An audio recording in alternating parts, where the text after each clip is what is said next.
An ex-FBI agent and others involved in Afghanistan claim the Biden administration has handed out blank visas to Afghans looking to escape Kabul, potentially creating a situation where an unvetted person could walk onto a plane bound for the U.S. Kenneth Gray, a former special agent for the FBI, warned that terrorists could be among the refugees exiting Afghanistan on U.S. evacuation flights if proper screening isn't applied to the Afghans relying on generic copies of visas. And David Fox, an American trapped in Kabul, told ABC News last week that the blank visas added significantly to chaos at the airport. He said the State Department emailed the copies widely to people looking for a way out. This looks like a US visa, okay? So for those of you who aren't familiar, if you get a US visa, an immigrant visa in your passport, this is what it looks like.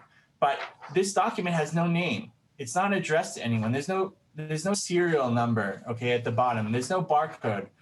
So thousands of Afghans received this. Basically, everyone who had applied for SIV, these special immigrant visas for the Afghan translators and other people, they received this email. And what do you think happened when these people received an email like this, a document like this, that has no name?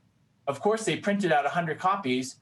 Hope is fading for the thousands of Afghans and hundreds of Americans who want to evacuate, but who are still stuck in Afghanistan as the clock on the U.S. mission there runs out. Meanwhile, some Republicans are raising the alarm about how much the Biden administration is vetting the refugees heading to the U.S. from Afghanistan amid concerns about the rising threat of terrorism. And then, before any of those refugees come to the United States, they need to be thoroughly and completely vetted for security concerns. It's not complicated that Afghanistan is a very dangerous part of the world where radical Islamic terrorism is rampant. U.S. Customs and Border Protection told the Washington Examiner in a statement that known or suspected terrorists are tracked closely through a multi-layer screening process. Still, the fight over how to handle an expected influx of Afghan refugees is likely to continue long after the last American flight has left Kabul.